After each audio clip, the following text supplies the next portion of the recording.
Nung papunta, syempre mainit, pero kahit pa paano, ano naman, ayos naman, nadatnan ko na doon si Sister Rosalinda na nagsiselfone, siguro nag-update ako, nasa na kami, ganyan.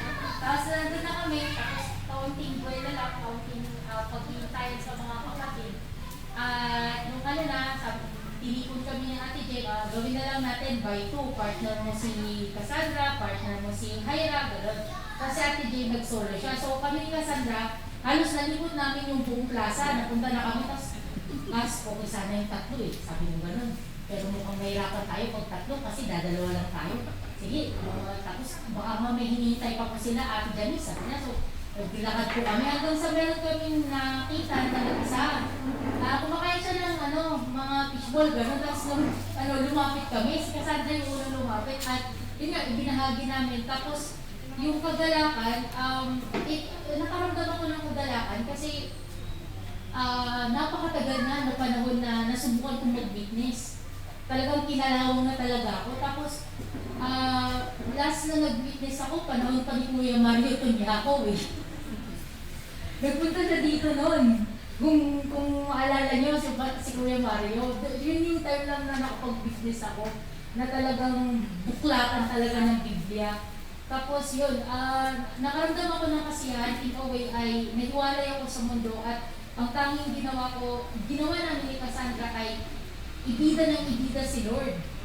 Yun yung nangyari At yun, pinakita din namin yung gravity ng sin na eto ka, ganito. Kasi nagtanong kami kung ano yung mga kasalanan na nagagawa mo at very vocal naman sila na, nakapagsinungaling na ako, maraming beses na, bakit na siya. Tapos tinanong namin yung kung may takot siya, may takot ako. Tapos yun, ibinida namin si Lord at pinakita namin na ito yung pwedeng mangyari sa'yo kapag ikaw ay masumpungan mo yung kaligtasan. So, nagpasalamat din kami at yun, masaya. Kasi, yun nga, nagtaka nga ako lulu, sabi yung ganun.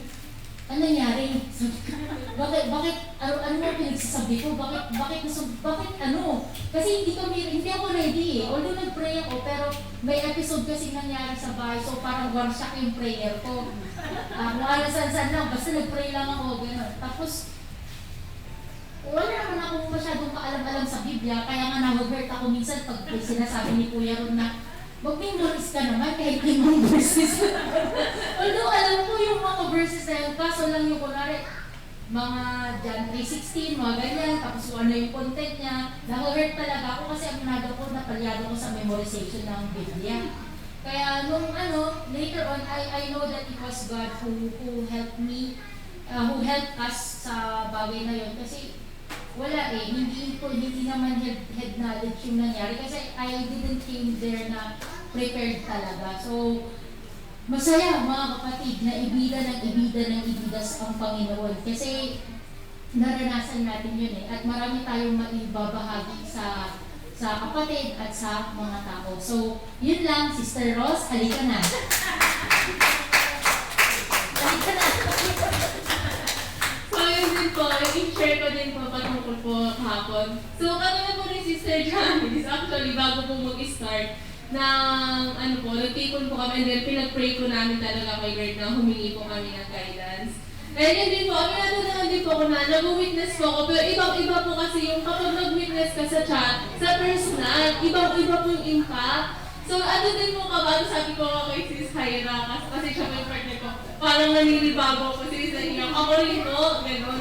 Pero yun nga po, nag-stand out kami na sabi, para kay Lord, sige, i-compare natin. Yun nga po, may mga nakausap po kami mga kabataan. Nung una, nag-aalangan din po kami lapitan kasi tulad po na Sister Janice, ang dami po na, dalawa lang po kami. So yun po, nakakatuwa lang po mag-share kasi alam niyo po yung kahit na hindi pa po sila agad na sige po attend ako, pero yung may iparating sa kanila yung totoo. Kasi meron po parang mga nakausap na word agad, sila na-baptize, pero yun nga po, hindi pa po nila alam yung totoo na pinaparating ni Lord. And glory to God po kasi yun nga po nagkaroon ng witnessing kahapon. And nag-umakog din po yung faith ko na nangyari po ulit yun kasi dati po, actually, prayer ko rin po yun na maibalik po yung mga kabataan na kasama ko po na, syempre sa part ko po, mahirap po na maraming makasabayan kung wala. Pero andun pa rin po yung hope na bumalik sila. And then, andun pa rin po yung prayer ko na, Lord, sana naman one day po. Siyempre, mahal ko po naman po yung mga nanay natin dito, mga lola-lola. Laking lola pa ko kaya. Pero andun pa rin yung hoping ko na prayer ko na, Lord, sana po one day, kabataan sa church na kasama ko po.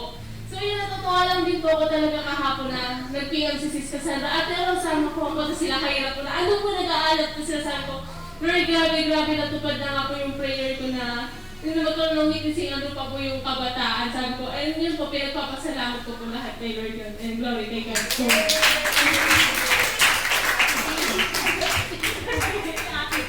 Ate Jane. Pagpuli si Ate Jane. Ayan, so narinig natin yung blessing ng mga kapatid na yung kasiyahan nila na nag-witness kahapon. Ito may tanong lang po ako dun sa isang kasama nila kasi first timer. Diba? First timer, Hyra. Ayan. May tanong lang ako. Sagutin ko lang ng short lang ito. Ano yung naramdaman mo kahapon nung kasama kang kinakausap kayo? Yung pakiramdam lang. Ano yung pakiramdam? Ano po, nahihiya po ako kahapon. Nandun yung kuya pero ang saya. Ganon din mo yung ban. I-share ko lang po kasi talagang naiingit ako kahapon. Actually, sinabi ko kay Ate Jane last Sunday na yun yung plano namin ni Paz. Kaya lang hindi po kami nakabiyahe nung Sabado, yung kahapon. Pero nandun yung nakita ko yung point ng mga picture nila. Parang, andun yung naiyak ako. Parang never at the same time ang saya.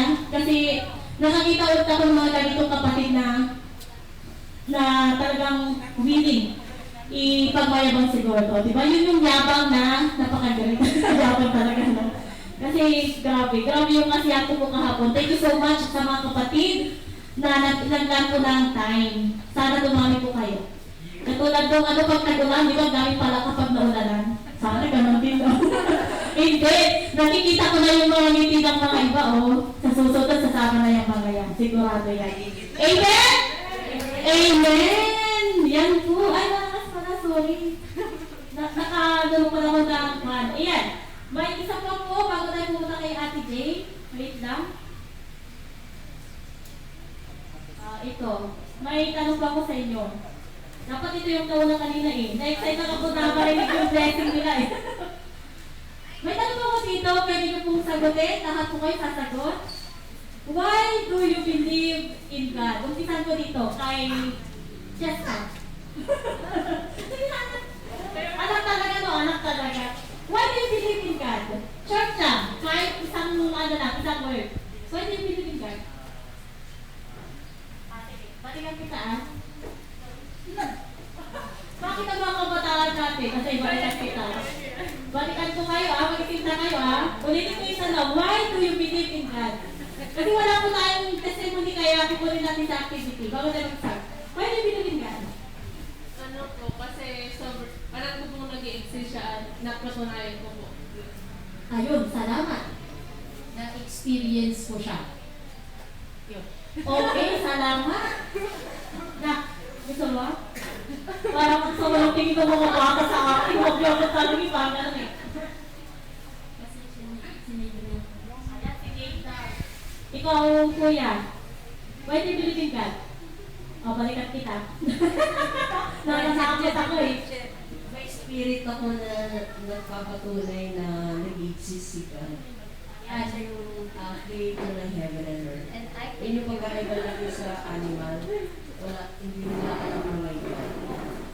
But may emotions sila. Okay, thank you so much. Ayan. Pwede pa ba itong i-extend? Para makuha ko lahat pass, hindi na? Sige, lapit na lang po kayo mga kapatid. Why do you believe in God? Ating tagapagligtas. Ayan, salamat po. God's will provide. Ayan, nagpo-provide si Lord. Lapit ka na lang. Kasi po siya, totoo po siya. Okay, thank you. Siya yung nagbibigay ng kalakasan sa lahat.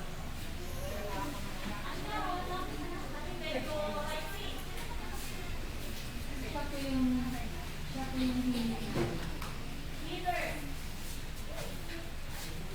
dahil mapagpatawad siya. Saan tayo ulit? Dito?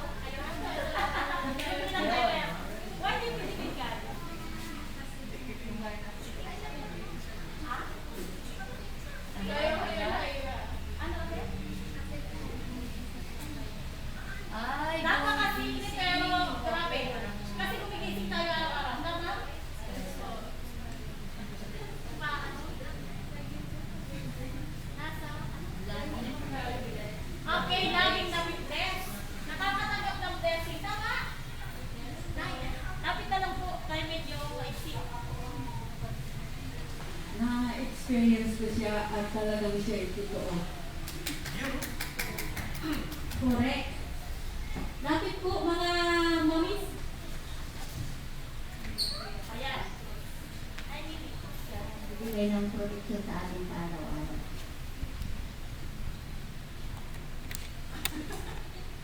Siya ang makapangyarihan ng lahat. Siya ang kasama ko ng pamukira. Maganda pala yung kanya, nilalating ka na.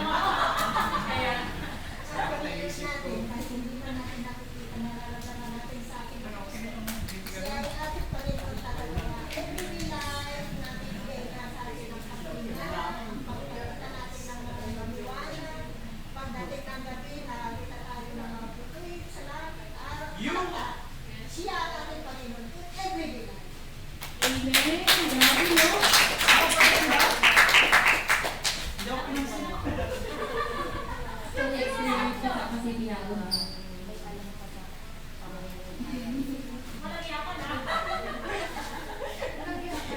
Ginagawa ko. Okay. Ano yung question na? Why do you believe in God? Ang layo naman sa kundi ko. Ate Tia, Hindi, may sagot din na po. ang pagkakata na ng minsanan. No, no! Lapit po. Lapit na lang. Mamaya si... No, no. Bakit ka naniniwala kay Lord? Why do you believe in God? Tawag muna tayo. Kaya ako naniniwala sa Panginoon kasi doon ko sinilang talaga ako. Yan ang basihan ko. Isa pa, pasalamat ako nun kayo. Bagamat hindi kita yung sa akin. Ang pinagpasalamat ko kayo. Sabi ko maraming salamat ko kasi nakita ko yung araw, yung buwan, yung mga bituin. Tapos nandun ako sa mga dagat, pakiramdam ko nun ay parang paraiso. So, kung bakit ako sa'yo talaga, at nakaka-excite kasi mali pa kami tinuturuan na kami ng mga pray. So, isa pa yan na bibigyan na pinangahawakan ko sa scripture, yung sinasabi ko na lalaki ang maganda ito sa mga mananampalataya, magsasalita kasi ng mabagong wika. Doon ang nagpalala sa akin. Paakyat ko sila. Kaya po rin ang Panginoon at nakasala ko sa iyo. Salamat, Lolo. Kuya Ron. Ano na yung tanong? Actually, yung sagot ko ay kukupiyahin ko lang kayo. Pero nakaka-bless kasi yung sagot na ito. Mag-bless kayo. Ang sagot kasi dyan, bakit kayo naniwala sa Diyos, di ba? Kasi naniniwala siya sa akin.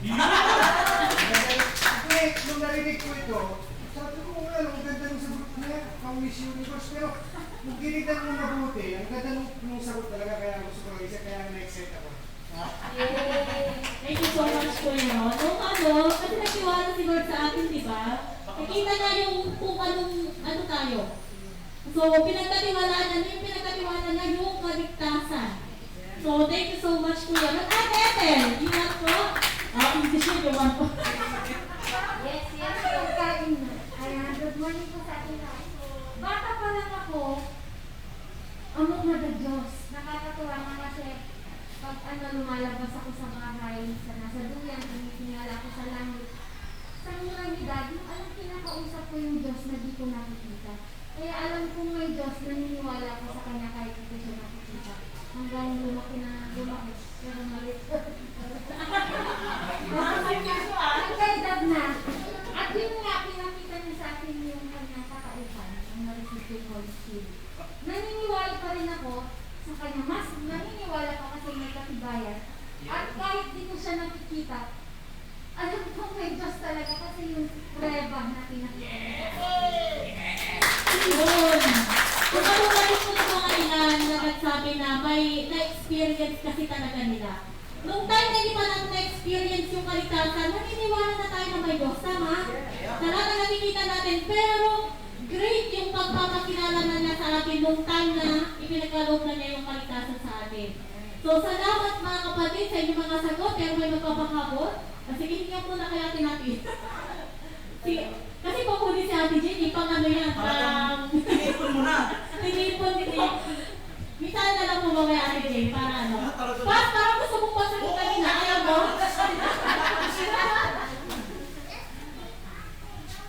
Simple lang naman kung bakit ako naniniwala kay Lord. Kasi, simple, napakasimple ng ginawa niya sa buhay ko. Hindi simple na ordinaryo Napakasimple na kitang-kita ko yung ginawa niya sa buhay ko. Yun na yung mahalin ako. At dahil doon, hindi lang ako naniniwala, hindi ko lang siya nararamdaman kundi buhay siya sa akin. Yun lang. Ang video Okay, thank you so much mga kapatid. Ayan, i-on ko lang ha. Gusto mo itong i-share ka gabi bago matulog sana, pero naisip ko sa ano na lang. Itong meeting na lang natin. Ayan, so, why do you believe in God? Nakalagay dito, in-screenshot ko lang ito sa Facebook. Sabi niya, you ever been hungry but still ate? Tama? Nagugutom tayo pero andyan pa rin. May nakakain pa rin tayo. You ever been hurt but still survive? You ever been broke but still make it? Anton, yung down na down tayo pero nakakayanan pa rin natin. That's God looking out. Ganun tayo tinitignan or sabihin na natin pinapatubayan ni Lord. Napakasimple ng mga sagot ng mga ilan kanina pero grabe. Doon pa lang sa point na gumigising ka araw-araw, grabe na yung love ni Lord sa'yo. Grabe na yung pag-iingat na ginagawa ni Lord sa inyo. Kaya narapat lang po, nararapat lang na ibigay talaga natin yung time natin kay Lord, higit-higit na sa lahat pag Sunday talaga. So palagpakan niyo po yung sarili ng mga kapatid kasi nagkita kayo ngayon. Naglakas po kayo ng time para kay Lord talaga. Ito yung isa pa na sinabi ko kagabi. Ewan ko po nabasa ninyo. Sabi niya sa John 15 verse 7, if you remain in me, mga kapatid, pinagkalupan tayo ng kalikasan ng Panginoon. Sabi niya, if you remain in me and my words remain in you, ask whatever you wish, and it will be done for you. Pagkain natin, ipuprovide ni Lord. Lahat ng bagay-bagay, iniisip pa lang natin, nakalatag na, mga kapatid. So please, nagpipis ako, no? Unahin po natin si Lord. Kaya ganda lamang po yung kasiyahan na makita ulit ang mga kapatid na nandito ngayon. Maraming salamat. So, Ate Jay, for the last, But not the least. last ng blessing natin. Bago tayo mag-music kay Ate Jack. Ate Jack, get ready na lang po. Sunod po kayo. Hello po mga kapatid. So ito po, nandito na ako ngayon, nakabalik na ako. Bali, itong testimony ko po kung nasubaybayan, di ba nagkaroon ng part 1, part 2. And na-share ko po sa inyo kung gaano ka-big time yung ginawa sa akin ni Lord sa health journey ko na kung saan talagang grabe miracle talaga. Na, I mean, sa provision in a way, at saka sa strength na binigay niya sa akin mula sa operation. And then, ito nga, itong part niyo gusto ko na-share sa inyo, yung sa radiation na. So, alam po nyo nung last time na tumayo ako dito, sabi kong gano'n, hindi talaga ako naka-ready. I mean, before undecided talaga na magpaparadiation ako kasi research ko siya. And kumbaga parang may mga side effect kasi na parang hindi ko gusto bukod pa sa alalahanin ng expenses. Kasi meron po akong thyroid group.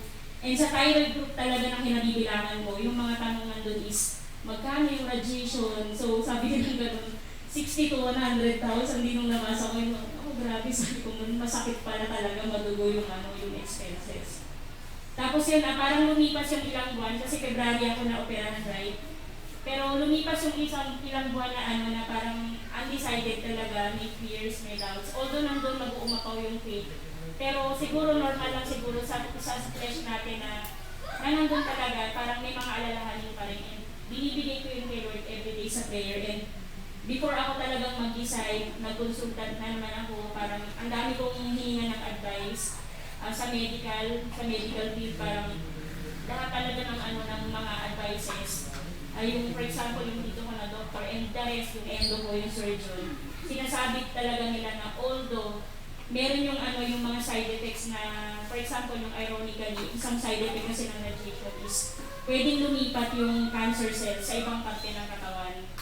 Yun kasi yung isang side effect niya, ironically. Pero sabi nilang gano'n, i-outweigh mo, ibabalance mo yung mindset mo kung bakit ka ba magpapa-radiation. So yung purpose ng radiation is para mapatay totally yung yung natitirang cancer cells sa parte ng katawan na na-trigger niya. Tapos humingi rin ako ng advice sa mga ilang kapatid para humingi ako ng opinion. Yan sila Sister Ethel. Sister Ethel yung isang na-share niya sa akin. Oo, nandun na yung faith mo. Pero kasi pag andun yung faith, kinakailangan mong ihakbang yung sarili mo into action. Given na yun yung faith mo as a Christian, pero ano yung action na gagawin mo? Parang ang sinasabi kasi ni Sister Ethel that time, gawan ko ng action yung faith ko. Hindi lang yung parang, ay pagagalingin ako ni Lord, ay naman proven naman yung healing ni Lord. Pero at the same time ng faith mo, gumagawa ka ng action na naninigurado ka na dahil yun yung advice ng medical experts. Iahakbang ko yung faith ko. So, sinunod ko yung advice ni Mr. Ethel. And then si Lolo, sabi niya gano'n, lagi niya ako sinasabihan na nag-i-start lagi yung parang sakit sa fear. So, na-realize ko sa sarili ko, parang hindi ako totally humakbang sa faith ko kasi merong fears na natitira. Hanggang sa finally yun, nag-decide na nga ako na magpa-radiation. Pero ito, grabe mga kapatid, uulitin ko na naman, nung time na nagpa-radiation ako, doon ko na-realize na parang kumbaga na-test lang pala ako ni Lord. Kasi before parang pinagsasaya ko yun. Pinagsasaya namin sa Lord ay, di ba, yung tagumpay ng radiation, grabe-grabe yung provision, parang yung strength nandun, parang lahat yung best doctors, best perfect timing, lahat na i-provide. Pero after 1 week na lumabas yung resulta ng biopsy ko, alam mo yung nagkaroon ako ng parang at some point na-crowded yung utak ko na ano ba yan? Parang, Lord, bakit? Alam mo, parang bumagsak yung yung balikat ko. Parang nanlumo yung puso ko na bakit, Lord? Bakit may cancer ako? Bakit stage 1 cancer ako? Samantalang kung may isa kong na-biopsy before ng operation, and all the while, iniisip ko na wala akong cancer. Parang tatanggalin lang yung Big Mac na daw. Imagine mga kapatid, 15 na bukol yung tinanggal ko sa akin. And for more than 30 years, sinaffer ko po yan. Marami kong nangyari sa buhay, pero yun, nakita ko talaga, ito na nung time na ng operation, nung nagkaroon na ng crowded na parang, Lord, bakit gano'n? Bakit may cancer? Pero alam niyo kapatid, nung time na nag-step out na ako sa faith ko na nag-decide na magpa-radiation, pinatunayan talaga sa akin ni Lord. Yung miracle na naman ang unang-una po, gusto ko lang i-declare talaga sa inyo, totoo po ang miracle ni Lord ng provision. Although at some point parang iniisip ko, kasi nasa heart ko na sabi ko, gagastos ako dito. So parang iniisip ko, merong expenses. Pero grabe si Lord, parang alam niyo yung all out talaga binigay niya sa akin. Before po ako lumabas ng Maynila na isagawa yung radiation. Imagine niyo mga kapatid, yung radiation ko, wala po ako ni piso na binayaran. Yun po yung number 1. And then, siguro ang mga expenses ko, minimal is yung pamasahe, kasi mga pinapadala ko sa anak ko, yun yung madugo. And then yung mga yung iba pang minimal expenses. Pero yung radiation itself na napakamahal. Although yung dosage na ginamit ko sa akin that time, hindi naman kagaya ng around 100,000, pero still, pricey pa rin po siya. Pero sobrang na-appreciate ko yung provision ni Lord. So nakita ko na, tinesting ako ni Lord na nung dinidin ko na, kumbaga parang nilet go ko na lahat ng fears at dumating na ako sa point na, sige Lord, gawin ko na to kasi ito po yung the best based na rin sa mga advices ng medical field tsaka ng mga kapatid rin. Tapos pinag-pray ko, nandun na yung peace sa heart ko nung nawala na yung fear. So yun ang kumilos na si Lord. Parang sinabi ni Lord, ikaw lang Parang nag-aano ka pa, meron pang reservation lang ka ba sa puso mo, hindi mo pa ba nakita yung miracle na ginawa ko sa'yo na lahat na binigay ko sa'yo, ano pa ba gusto mo? Parang ganun. So nung nagpa-radiation na po ako, wala po ako ni piso na binayaran. So ito po mga kapatid yung highlight, tapos na yung radiation ko. Tsaka lang yung mga kapatid, grabe yung strength na binigay ni Lord kasi supposedly ang radiation ko, aabot siya ng 4 days. So So binigyan ako ng instruction ng endo ko that time. Nandun ako, di ba sinend ko po yung picture sa GC. Nasa isa akong metallic room na bawal talaga akong lapitan. Isolation room po talaga yun. Ultimo yung bantay ko na anak ko si Ian, bawal niya ako lapitan that time. Kung ipapasok yung pagkain ko, mabilisan. So sabi nga ng endo ko, maligo ka ng maligo. 6 to 8 times a day, di ginawa ko yun. Tapos sabi niya gano'n, kailangan ng tubig mo makainom ka ng at least 2 liters a day. Eh, hindi naman po ako mainom na tao. Pero alam niyo yung strength na binigay ni Lord sa akin that time, alam niyo ba yung 5 liters na baon namin, naubos ko po ng 2 araw.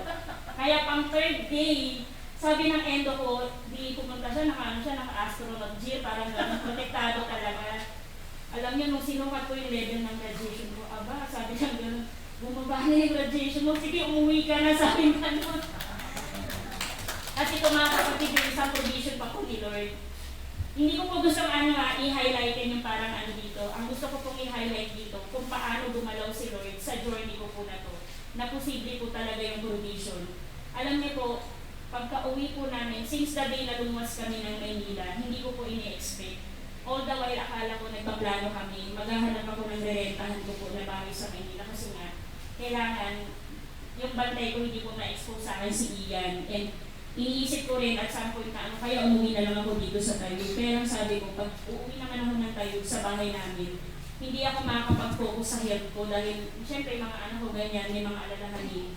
Pero alam nyo, ito na naman yung titirhan ko na bahay na parang sabi ko, Lord, sabi ko nalulula na ako. Yung isa pong kamag-anak namin sa California, ano po yun? Kumbaga may bayan po kami sa tita namin na yun. Pero alam niyo ba nung time na yun, pumayag po yung tita ko na yung bahay po nila ng condo sa likod mismo ng SM, katabi lang ng SM North EDSA. Pinahiram po niya sa amin ng anak ko ng 1 month. So yun, naging sobrang komportable po yung yung parang feeling ko ngayon after ng graduation, yung stay namin ng 1 month ni Ian na anak ko bantay ko, sobrang komportable, para lang kami nagbabakasyon.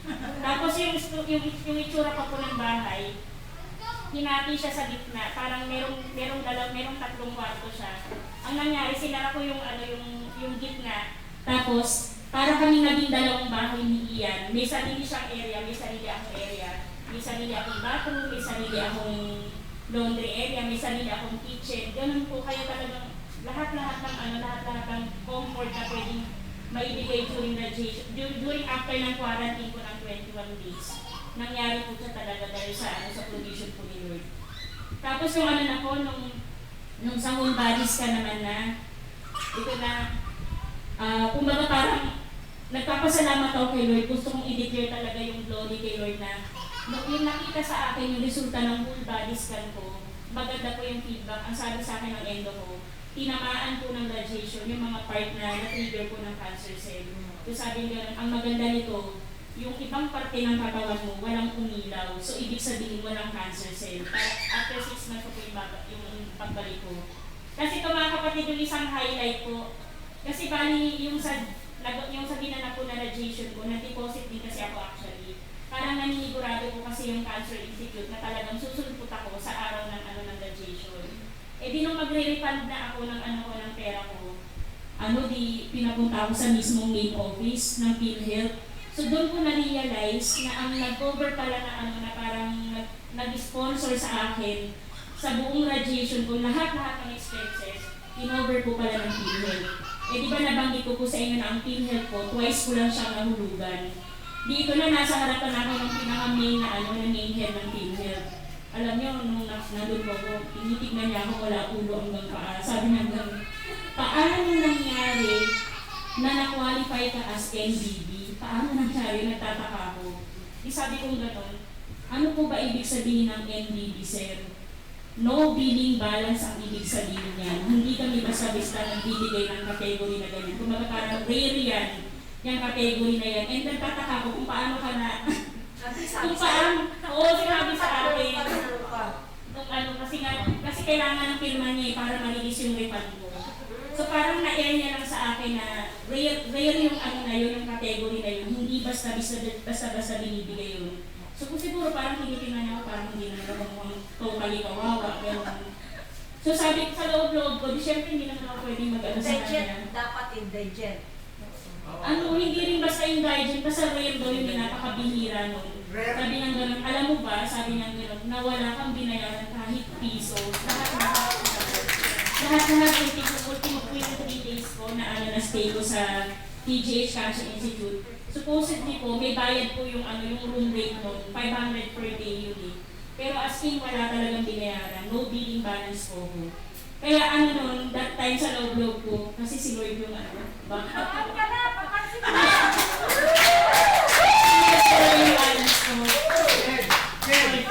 Rare, sabi niya kasi, rare ka kasi anak ka ni Lord. Alam niyo mga kapatid, po, siguro since pa lang po ng before ng operation hanggang sa mag-graduation, yung heart ko po kasi talaga sabi kong gano'n, Lord, sabi kong gano'n, nagipag-bargain ako kay Lord. Lord, iligtas mo naman ako, Lord. Pwede akong matepok sa operation, hindi ko alam sabi kong gano'n mangyari. Kasi big deal po talaga sa amin yung operation ko dahil all through the years po pag nagkakasakit kami ng mga anak ko, hindi po talaga kami nagagamot. Kaya big deal sa amin yung operation na yun. Ayaw ko talagang ma-operan, kaya lang kinakailangan. So nakita ko lang lahat, gusto ko lang ibalik ni Lord lahat ng kapurihan na alam mo yung gano'n, lahat-lahat talaga binuhos niya. And sabi ko kasi kay Lord noon, before pa lang ng operation ko, sabi ko gano'n, Lord, sabi ko gano'n, kung makakaligtas ako sa operation na to, and itong graduation na to magiging successful, willing talaga ako, Lord, kung saan ako gagamitin. I mean, number 1 heart na desire ko ngayon mga kapatid is sa witnessing po. Kaya po kahapon po yung naganap po sa plaza, buong puso po talaga namin ginawa yun ng mga kapatid. Kasi ako naman lagi na lang, diba Sir Ethel na lang lagi yung medicine naiingit na tayo, parang hihilan lang, hindi kaya, pagod na ang ating si Sir Ethel. Nagsusumba pa yan, ang dami niyang gawain. So kinakailangan ng Sir Ethel natin ng backup. So sinimulan po namin yung kahapon yun. Pero alam niyo mga kapatid, nung humakbang kami kahapon sa faith kami sa plaza, hindi po namin iniisip yung parang, ano ba yan, ba't naman hindi sumama yung iba? Kasi naiintindihan po naman po namin na maaaring may mga ginagawa nila. Basta ano lang, nandun kami sa plaza na kami-kami lang, pero masaya kami. Napaka-hyper namin actually kahapon. So, alam mo yun, yung parang ilang taon na hindi ka nagpapatotoo, kahapon lumabas ko lahat yun. Yung naranasan namin na before na parang tumulog ka na sa scripture, unti-unti, lumalabas na naman po yun. Kaya kahapon dahil nag-uumataw po yung yung excitement namin na magpatotoo ulit, lumabas po yun sa mga kausap namin. And maganda naman po yung feedback kasi yung mga nakausap po namin, nagpahayag po sila. Like for example, yung dalawang namin na nakausap ko, inamin po nila sa akin personal na may kulang sa buhay nila. Yung isa kasi born na din. Pero sabi niya, hindi niya naranasan yung may Holy Spirit na kagaya ng sinasabi ko. And then yung isa namang nanay, may kulang nga daw sa buhay niya. So nag-request sila ng follow-up sa bahay. And then yung mga kabataan naman, natutuwa naman kami kasi syempre nandun sila sa plaza para magliwaliw or maglibang-libang gano'n. Pero alam niyo yung na-appreciate namin na nag-spend sila ng time para makipag-usap sa amin. So doon po kami natutuwa. Si Kuya Edwin, sundot-sundot lang siya kahapon, sabi na, bahala na kayo dyan ako yung supervisor which is nangyari. Kaya maganda po yung nangyari yung setup namin sa plaza. And then before po kami nag-start noon, nagkaroon din kami ng short briefing na yun nga, sabi ko sa mga kapatid, grabe yung mga ibang sekta, mga like Mormons or Jehovah, grabe yung guts nila na mag-witness, nakakabilib.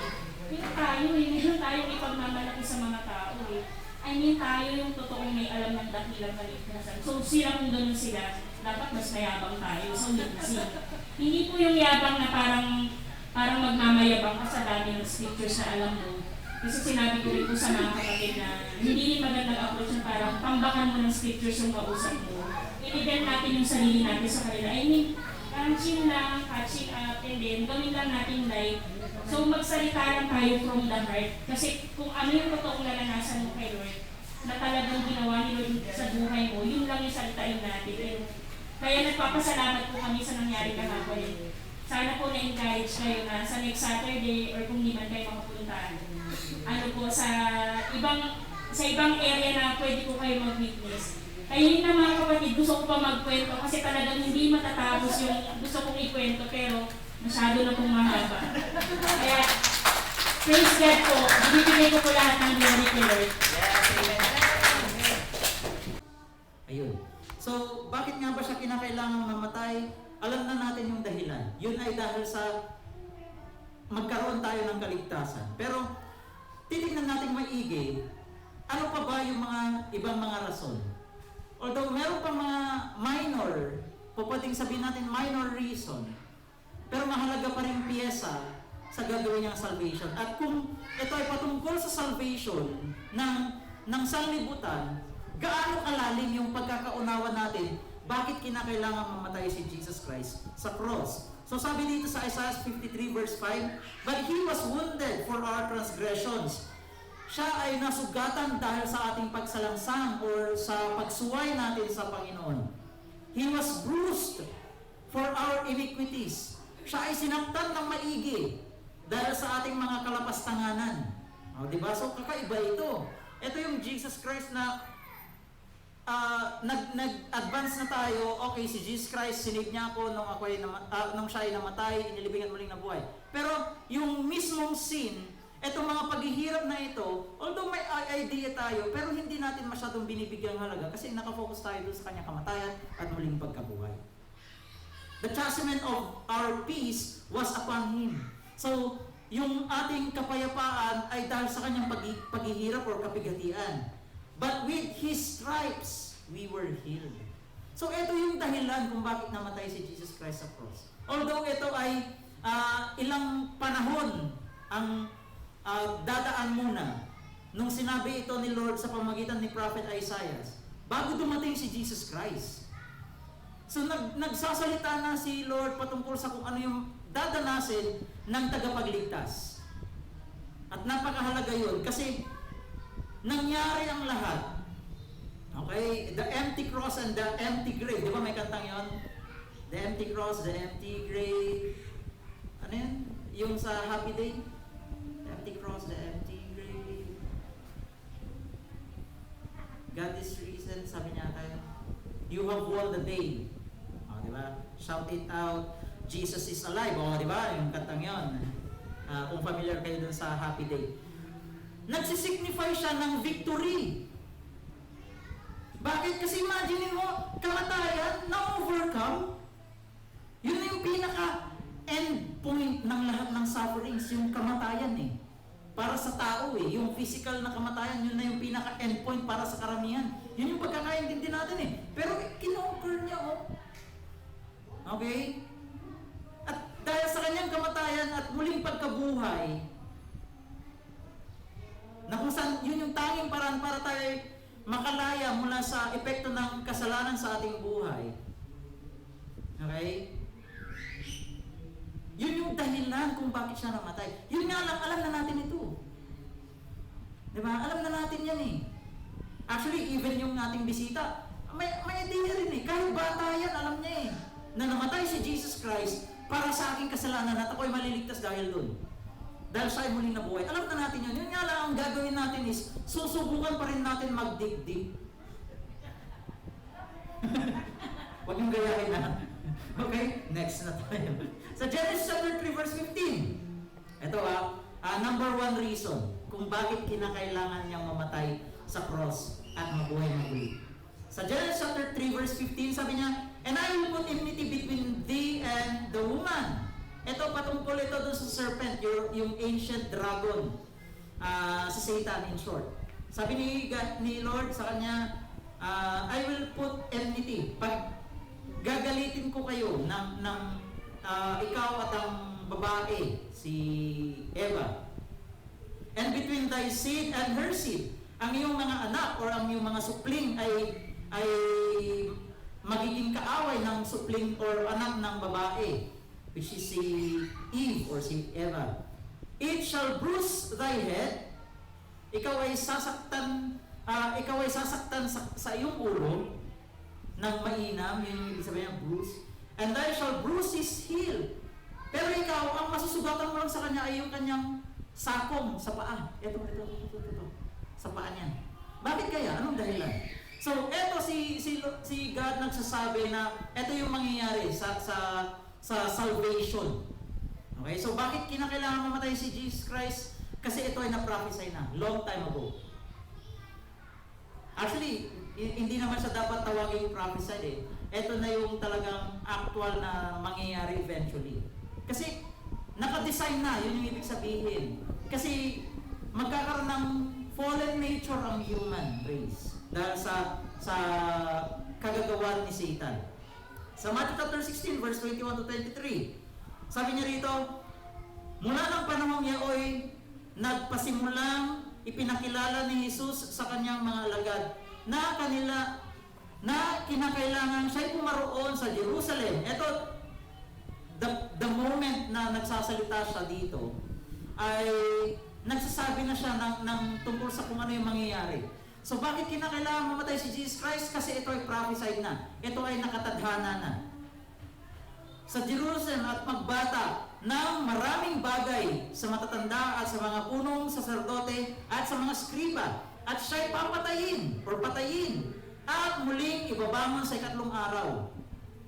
At isinama niya siya ni Pedro at nagpasimulang siya'y pagwikaan na nagsasabi, Panginoon, eto si Peter, sabi niya, Panginoon, malayo ito sa iyo. Kailanman ay hindi mangyayari ito sa iyo. So sabi ni Peter, hindi pwede mangyayari sa iyo yan. Kasi ikaw yung Panginoon namin. Di ba? Yun nga lang, tingnan mo yung sasabihin ni Jesus Christ dito. Datapat lumingon siya at sinabi kay Pedro, lumagay ka sa likuran ko, Satanas. Oh, ang kausap niya si Peter, bakit si Satanas? Maalala niyo yung scripture kanina dito sa Genesis chapter 3 verse 15? Takot si Satan na mangyari ito. Kasi ulo niya yung aapakan eh. Siya, ang masusugatan lang niya kay Jesus Christ, yung paa. Diba? Pero siya, yuyurakan yung ulo niya. Takot si Satan dito. Kaya, ang sabi niya rito, sabi ni Peter, of course, influence siguro, malamang, by Satan. Sabi niya, Panginoon, malayo ito sa iyo. Hindi dapat mangyari ito. Yun yung ibig sabihin. Kailan may hindi mangyayari ito sa iyo? Pagsisinungaling. Di ba? Pandarayan ni Satan. Kaya sabi ni Jesus Christ, lumagay ka sa likuran ko, Satanas. Ikaw ay tisod sa akin sapagkat hindi mo pinag-iisip ang mga bagay ng Diyos, kundi ang bagay ng tao. So gusto mo ng comfort. Yung hindi ka mahihirapan, yung hindi ka masasaktan, yun yung alam mo na ibibigay mo sa tao. Pero hindi ako pwedeng lumagay doon. Yun yung sinasabi ni Jesus Christ. So, kinakailangan nga na mangyari na si Jesus Christ ay mag-suffer at mamatay sa cross ng Calvary hanggang sa siya ay muling mabuhay sa ikatlong araw. And actually, even the human nature of Jesus Christ ay nag-agonize sa time na siya ay alam na niyang darating na yung time niya. Na siya ay ipagkakanulo na ni Judas Iscariot. Di ba? Alam na niya yun at alam niya sa sarili niya na hindi rin niya gustong mangyari yun, pero hindi po pwede yun. Actually, sinabi dito sa Luke 22 verse 41 to 42, sabi niya, and he was withdrawn from them about a stone cast. Ang layo niya daw ay isang layo katulad ng isang batong itinapon. So medyo may kalayuan yun. And kneel down and prayed, saying, Father, if thou be willing, remove this cup from me. Meron akong gusto, pero hindi ito po pwede. Ano yung gusto niya? Hindi siya mag-suffer. Pero, kagaya ng sinabi rito, remove this cup from me. Kasi dapat nangyari sa akin ito. At ano yun? Yun yung kamatayan niya. So, isang dahilan kung bakit siya kinakailangan mamatay at muling mabuhay sa ikatlong araw, yun ay dahil sa ito ay na-prophesy at nakatadhana siya dapat na mangyari yun. Nevertheless, not my will, but thine be done. Yung kalooban mo dapat ang masunod at hindi ako. Okay? So, dahilan kung bakit kinakailangan mamatay si Jesus Christ, ito ay nakatadhana na. So, hindi lang pala siya patungkol sa salvation natin. Kaligtasan ng tao. Kundi ito ay para ilagay tayo sa katotohanan na kung saan ito ay matagal ng pangako. Pangako dahil sa merong kasalanan at merong epekto ang kasalanan sa atin. Sa Matthew chapter 27 verse 33 to 35, sabi niya, and when they were come, saan yung kwento? Ayun. And when they were come onto a place called Golgotha, that is to say, a place of skull, They gave him vinegar to drink, mingled with gall. And when he had tasted thereof, he would not drink. Ano yung sabi niya kanina? Remove this cup from me. And they crucified him and parted his garments. Ito yung dahilan kung bakit hindi kailanman naging mabuti ang sugal. Cast lots. Yung pinaghati-hating damit niya, kasuotan niya, pinagsugal at pinagpustahan. That it might be fulfilled which was spoken by prophet. They parted my garments among them, and upon my vesture did they cast lots. So meron pa rin mga minor prophecies tungkol sa pangyayari yun. So talagang kinakailangan siyang mangyari. Yun nga lang, may napansin ba kayo dito sa scripture na to? Nakikita niyo ba yan? Place of skull. Anong sabi ni God kay Satan? Ikaw ay aapakan, yuyurakan ang iyong ulo, pero siya ay sasaktan mo sa paa. How beautiful is the feet who delivers the message of God. Yun yung ginagawa ni Jesus Christ every time na siya iglalakad. Nagdi-deliver siya ng message from God. Yung message ng kaligtasan. So kapag nasugatan ng paa, di ba mahirap kang maglakad? O hindi ka makakayaon na magsalita, mag-proclaim. Pero dahil siya ay sugat, gagaling. So pagkatapos nun, mas magiging triggered ka na magsalita. O di ba? Kaya tamang-tama yung scripture or yung prophecy na binitawan ni God kay Jesus Christ tungkol sa gagawin niya, na siya ay susugatan sa paa kasi momentarily or partially siya ay mahahadlangan sa pangangaral ng mabuting balita. Bakit siya ay mamamatay? And on the third day, siya ay magbabawang maguli mula sa kamatayan at magpapatuloy ang pangangaral ng mabuting balita ng mas grabe na. So momentarily, sinugatan siya sa paa sa pamamagitan ng kamatayan. Yun nga lang, ang pinaka-the best thing dito is namatay siya. At sa kamatayan niyang yun, ninurat niya ang kamatayan, which symbolizes the effect of sin na daladala at turo-turo ni Satan.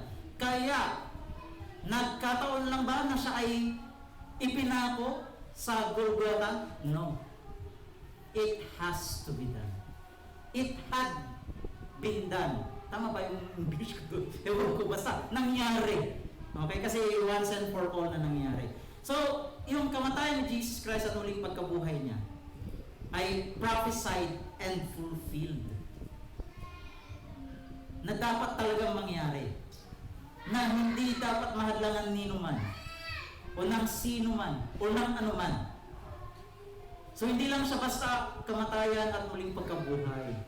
Hindi lang siya storya, kundi talagang nakatadhana mangyari yun. Mamaya malalaman natin kung bakit. Sa John chapter 13, verse 31 to 32, ito yung pangalawang dahilan. Dahil sa siya ay dapat mag-glorify. Okay? So pangalawang dahilan, Jesus must be glorified. Kanina, it has been prophesied yung number 1. Yung pangalawa, Jesus must be glorified. Sabi niya rito sa John chapter 13, verse 31 to 32, Nang siya nga'y makalabas na, ay sinabi ni Jesus, ngayon ay niluluwalhati ang anak ng tao. Ito yung arguments ng marami, anak ng tao. At ang Diyos ay niluluwalhati sa Kanya. At luluwalhati siya ng Diyos sa Kanyang sarili. At pagdakay, luluwalhatiin siya niya. So, ito ay sasadula ni Jesus Christ sa kung paano siya ano yung mangyayari sa Kanya after ng Kanyang resurrection. Dahil sa Kanyang resurrection ay luluwalhatiin ng tao ang Diyos sa pamamagitan niya, at siya naman niluluwalhati niya ang Diyos na nag-resurrect sa Kanya. Teka, Diyos din si Jesus Christ, di ba? Yun yung paniniwala ninyo. Pero bakit luluwalhatiin niya ang Diyos? Kasi nga, siya ay part ng pagiging Diyos. Di ba? Yun yung Trinity or yung Trinitarian doctrine kung tawagin. Father, Son, and the Holy Spirit. Tatlong persona pero binubuo nila yung pagka-Diyos ng Diyos. Okay? So, even siya ay part ng pagiging Diyos, gusto pa rin niyang luwalhatiin ang Diyos. Na kung saan, sa pagluwalhati niya sa Diyos, siya din ay niluluwalhati ng Ama. Yun yung ibig sabihin nitong scripture na ito.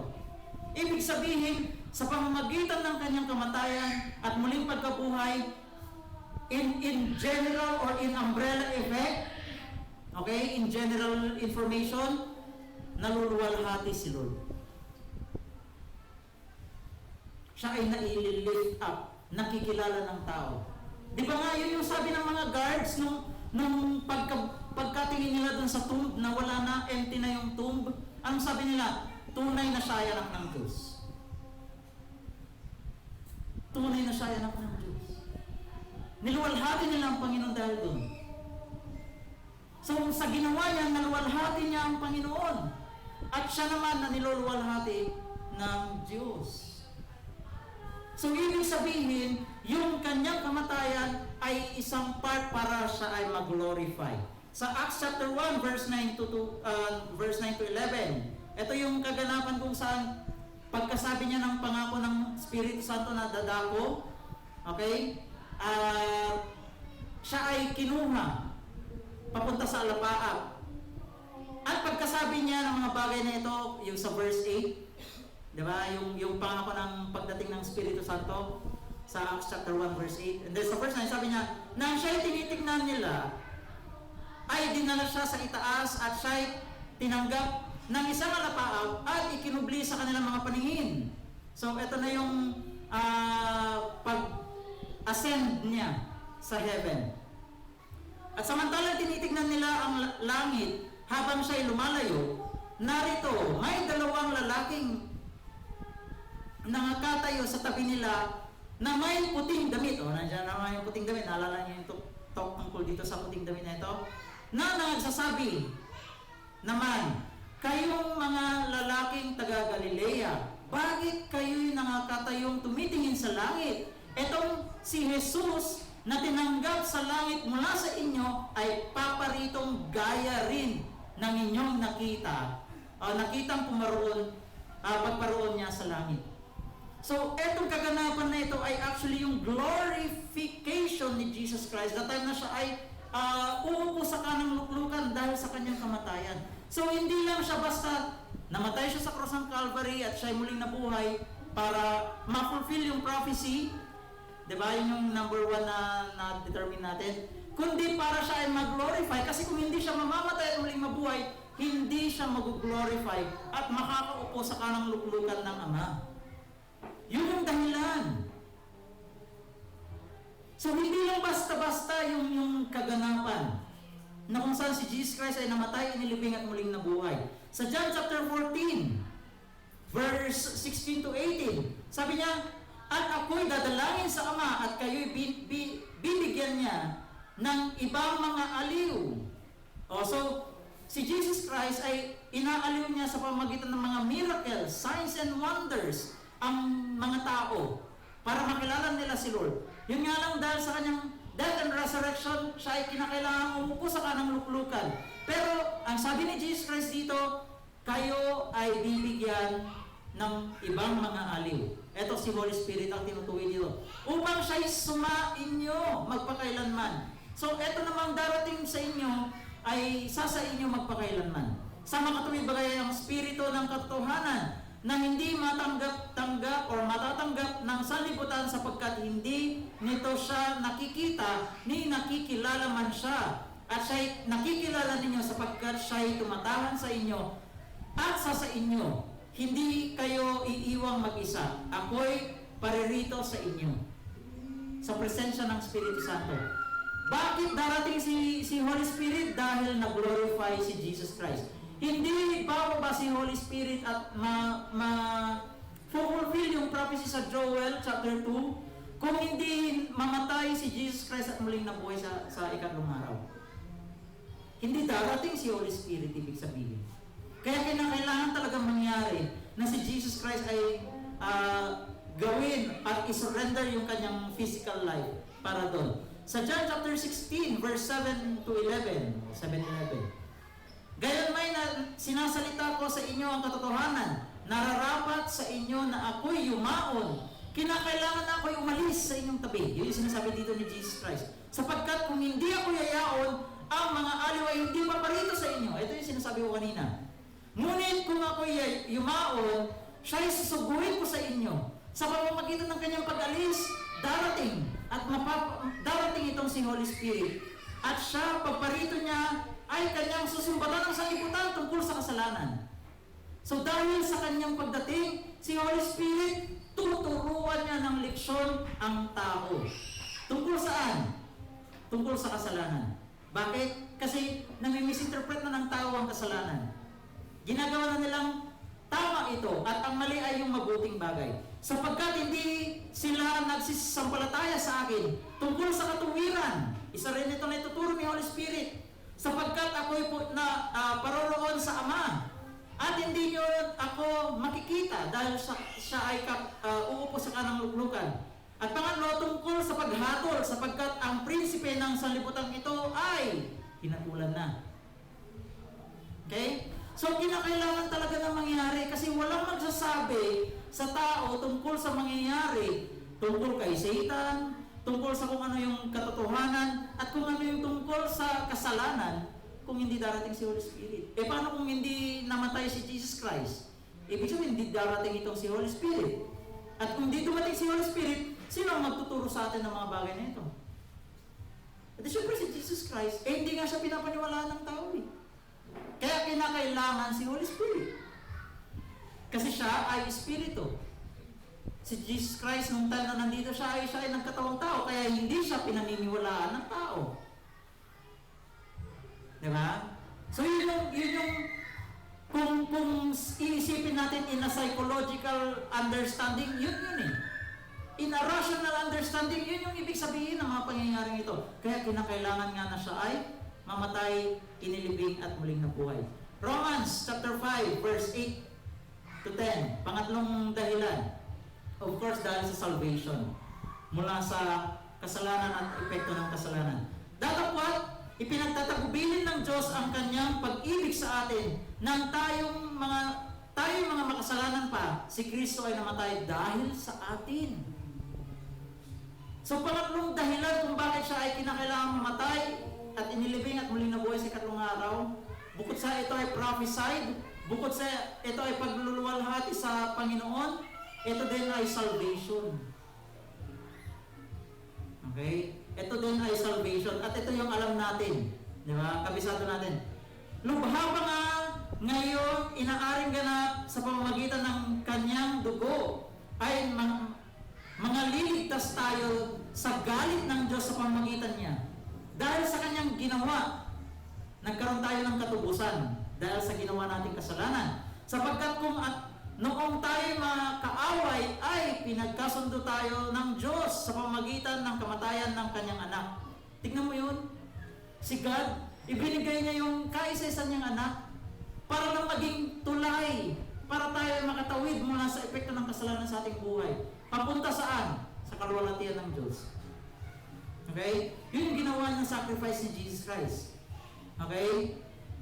Lubha pa ngayon na nagkakasundo na ay magliligtas tayo sa kanyang buhay. Dahil sa kanyang buhay na walang hanggan na nandito sa atin ngayon, ay tayo na ay may kalayaan na lumapit sa Panginoon. Na kung saan, yung mga nakausap ng ating mga minamahal na kapatid, yung mga nakausap nila, hindi pa to alam. Yes, naiintindihan nila. Even yung ating bisita ngayon, naiintindihan nila na si Jesus Christ ay namatay, inilibing at muling nabuhay para sa aking kasalanan. Pero, to the point na malaman natin na yung sacrifice niya ay para magsilbing tulay, paraan, para tayo ay makalapit sa Panginoon. Ito ay something na alam niyo yung grabe naman pala. Diba? Sabi dito sa Isaiah chapter 59 verse 2 to 4. Actually, ito yung scripture na yun. Kundi pinag-iwalay ng inyong mga kasamaan, kayo at ang inyong Diyos, at ang inyong mga kasalanan, ay siya'y nagkukubli sa kanyang mukha sa inyo upang siya'y huwag makinig. The reason kung bakit napaka-unti. Sabihin naman ng mga tao na, ay, punong-puno ako ng blessing. dahil binibless ako ni Lord, yung mga prayers ko na nangyayari. Di ba? Eh, hindi pa sila safe. Eh, how much pa pag safe na sila? Di ba? Kung ginagabayan sila ng Panginoon, kagaya ninyo at kagaya ko, nang time na tayo hindi maligtas, how much more kapag ligtas ka na? Eh, di grabe-grabe ngayon yung blessings na tatanggapin mo. Pero dahil sa kasalanan, ikinukubli ng ating kasalanan ang mukha ng Panginoon. Siya nagiging barrier itong kasalanan na ito. Dahilan para hindi natin matamasa ang hinahanap nating kapayapaan dito sa mundo. And yes, even war. Ito ang dahilan. Akala natin ordinaryo or fossil fuel yung pinaglalabanan. Yes, pero yan ay side glance lang ng dahilan kung bakit nagkakaroon ng gera sa buong mundo. May United Nations, may peace talk, etc. etc. Pero bakit patuloy pa rin yung panggugulo? Kasi hindi dahil sa lupain lang yan. Kundi dahil merong epekto ang kasalanan sa buwan. Nandyan of course yung greed, nandyan yung pride, yung boastfulness, etc. etc. Pero at the same time, ito ay dahil sa nagkukubli ng kasalanan ng tao ang mukha ng Diyos. Kaya yung guidance ni Lord ay hindi dumarating sa atin. Papansinin mo, kung yun yung buong mundo, sige, palitin natin ng pinakamaliit na tinatawag na, ano na ba yung term doon? The basic unit of the community, yung pamilya. Bakit hindi magkasundo ang pamilya? Hindi lang dahil sa misunderstanding yan, kundi meron kasing kasalanan na hindi matanggap-tanggap ng siguro both sides or one side or etc. Pero once na si Lord ay nandyan na sa gitna, asahan mo. Siguro hindi ganun kabilis, pero panatilihin mo lang yung point na yan. Eventually, diba? Eventually, magkakaayos yan. Kung meron si Lord. Yun nga lang, kung mas nangingibabaw si kasalanan, asahan mo na pukubli ang presensya ng Panginoon dahil sa kasalanan. Diba? Yun ang dahilan kung bakit kinakailangan mamatay si Jesus Christ. Bakit? Kasi siya yung mag-aalis ng mga bagay na yan. Sabi nga dito sa Hebrews chapter 10, verse 1 hanggang 12, yung mga scriptures na nandyan. Siya ay namatay once and for all. Sa verse 1, sabi niya, for the law having the shadow of good things to come, and not the very image of the things, can never with those sacrifices which they offered year by year continually makes the comers thereon to perfect. Yung offering noon, before dumating si Jesus Christ as pure, spotless lamb na offer. Okay? Siya yun eh. Na offering, handog para maalis yung kasalanan ng sanlibutan. Siya yun. Pero before si Jesus Christ, every year yan. Actually, even every Sunday yan. Or every meeting sa mga synagogue or churches. Ang tao ay nag-o-offer sa Panginoon ng ano? Makinis, walang spot, walang sakit, malulusog na hayop na kanilang inaalagaan. Nandyan yung ox, yung tupa, yung baka, etc. etc. At sinusunod nila ito bilang handog sa Panginoon. Pero never, at paulit-ulit lang nila yung na ginagawa kasi hindi siya sufficient. Hindi siya sapat para maalis yung kasalanan sa sanlibutan. Kundi dahil sa kamatayan ni Jesus Christ. Okay? Sa verse 2, for then would they not have ceased to be offered? Hindi sila hihinto. Kailan sila hihinto eh? Patuloy din lang naman silang na dudumisan ng kasalanan. Yun yung sinasabi dito. Because that the worshippers once purged should have no more conscience of sin. Umaasa na sila sa offerings eh.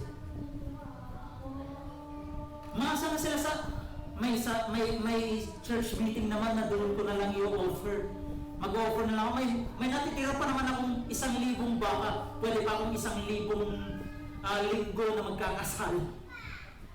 Tapos, gracious pa si Lord. Kung wala kang baka, okay, sige, kalapati. Wala ka pa rin kalapati, okay, sige, bread. May bargain si Lord Para lang para i-reach out. Ganon niya kamahal ang tao, pero ang tao, ina-abuse. Kaya nga, every week, every year, hindi sila natatapos. Until dumating itong si Jesus Christ, anak ng tao. Verse 4, for it is not possible that the blood of bulls and goats should take away sins. Hindi sapat yun. Yung dugo nila. Okay? Although tinatanggap ng Panginoon ang kanilang mga offers, hindi madamat ang Panginoon. Nasisiyahan siya. Yun nga lang hindi sapat. Ganun ba katakaw ang Diyos na ito? Hindi. Hindi dahil doon.